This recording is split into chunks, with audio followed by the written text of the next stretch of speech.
Okay, stretching alone is not good enough to improve your flexibility and range of motion. Now, the principle is great, but it needs something a little bit more to make our bodies pay attention. Now, no doubt you've got a set of stretches that you regularly do. The trouble is that has now become habituated, which means our body doesn't pay attention to what we're trying to do now. So what we need to do is add a little something to our stretching sequences. Now, I've put together 4 exercises or 4 stretches to do that are going to stimulate your brain, stimulate your vestibular system, and stimulate all the nerve and mechanoreceptors and senses of our body that are going to then help you to stretch more. Now, first things first is to get kind of a rough guide, a rough marker of how flexible you are. Now, the easiest way to do that is a simple hamstring flexibility test. So you're going to pick yourself up, if you're not already up, stand up nice and tall, and just very slowly bend everything forwards, reaching towards the ground. Now, it doesn't matter how far down you get to begin with, okay? We just need a marker of how you're feeling, how everything stretches, and just how far down your shins do you get. Do you get just to your knees? Do you get down to your ankles? Can you get all the way to the floor? Now, as you can see, I'm reasonably flexible. I'm no gymnast, but I do work on flexibility quite a bit. So I'm pretty bendy. Don't worry if you're not, because I'm going to show you a couple of variations as I go that will improve things for you, even if you're not that bendy to begin with. So we're going to start off, okay? This is for your hips predominantly, and your inner thighs, okay? So when those guys are tight, it can affect your forward bend. It can affect how your spine moves, how you can bend forwards and reach for things and turn, okay? So we're going to work through that today. I'm going to show you one side and well, then the other, quite simply. Okay, so first off, get yourself into a kneeling position. So one knee on the floor and one leg just out in front of you. First things is to get the hips into the right position. So you want to be nice and tall first off, and we walk down this leg where my knee is on the floor. You want to feel a stretch down the thigh before we even start.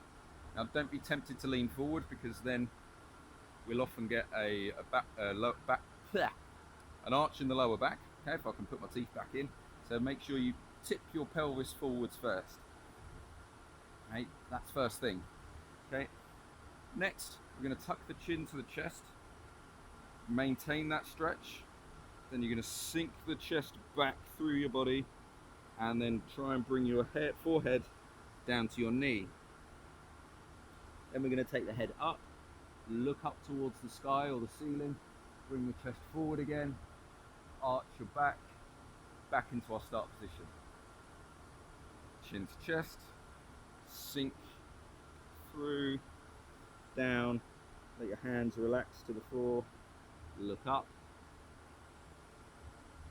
chest out, down again. Okay, and we're going to do 5 of these.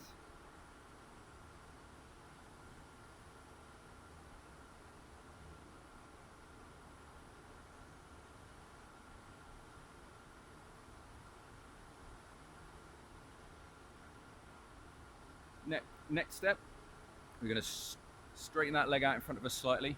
Put your toes into the floor on that back leg. Hands now reach to the floor. And we're going to just ease our body up, trying to straighten that front leg. So the back leg should straighten and the heel go down towards the ground. And we straighten the front leg as much as possible. I'll just take my arm up there so you can see it's not straight yet. I can force it, but it's not quite there. And so you come down and back to the start position again. Up and back down. And we're going to do 10 of these.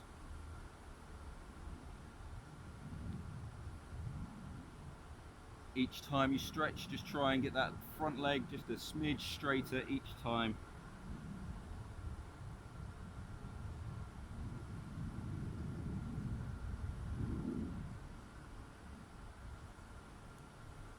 Okay. Next off, take that leg out straight, hook this one underneath and bring it up to the side so it's next to your body. Hands out behind you for stability, and rock the knee out as far down to the ground as you can and come back up. Again, just each time just trying to get that knee as forced down to the ground as you can, and you squeeze your glutes to really pull the leg down. Okay, just 5 of those ones. Okay, and on the 5th one, leave your leg down as low as it goes. We're going to start now twisting the body. So you're going to twist away and then twist back towards your leg. Okay, so I'm going to twist away. Just nice and slowly. Try and imagine each bit of the spine just rotating just slightly as you go around.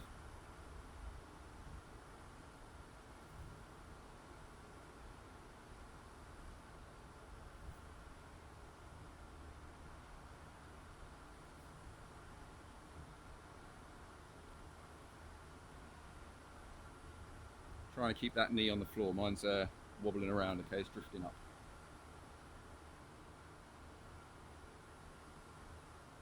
If you feel like your other leg, the one we're not really working on, is feeling a bit tight up in the hip or down at the knee, just lean back a little bit further. It's just going to ease that off for you. Rely on your arms a little bit more to support your body weight.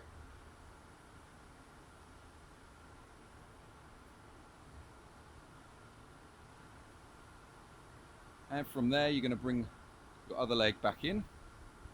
And again, soles of your feet together. Leaning back if you need to. If you can, sit up nice and tall. Hey, I'm on a slope, so it's difficult. Okay, so lean back, and you're going to rock your hips side to side, keeping your knees pulled as far apart as you can, and your heels up as close to your bum as you can bring them.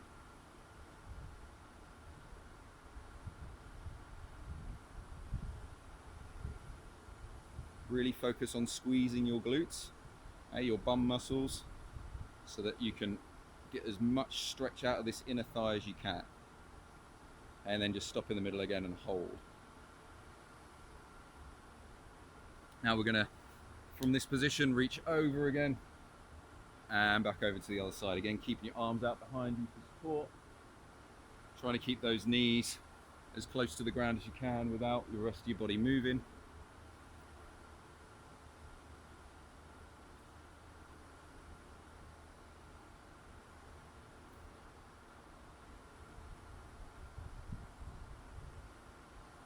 Okay, now we're going to work back up the way. Okay, so I'm going to take my other leg out straight now. I'm going to continue rotating, keeping this knee down towards the ground now. So my right knee now.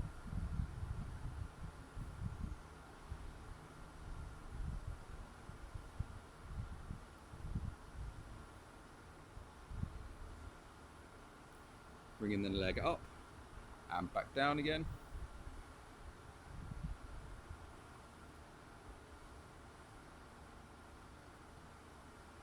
Really forcing the knee down as close to the ground as you can take it.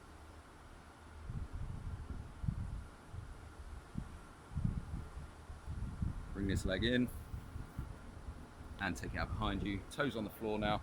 Okay, so we changed legs now. Just make sure you change legs. Straighten as much as you can. Remember, doing 10 of these. It's not going to go straight first time. It might not even go straight on the 10th time, but it's something to work on.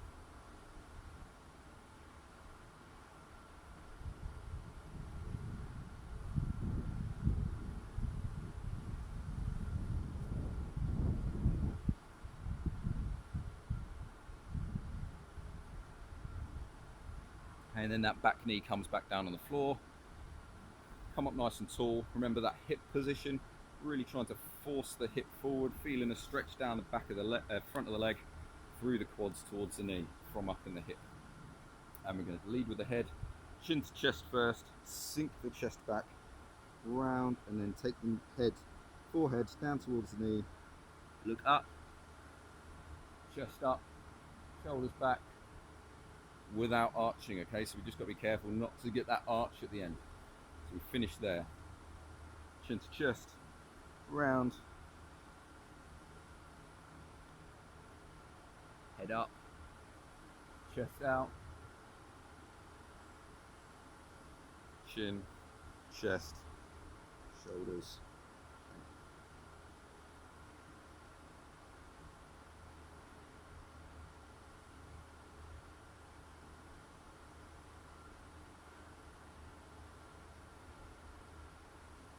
Okay, last one.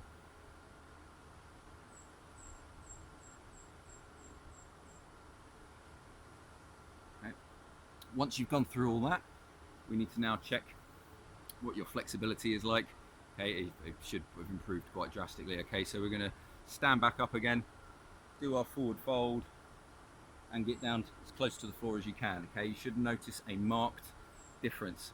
Now, with any stretching, you would notice normally that there is a difference after 5-10 minutes worth of stretching.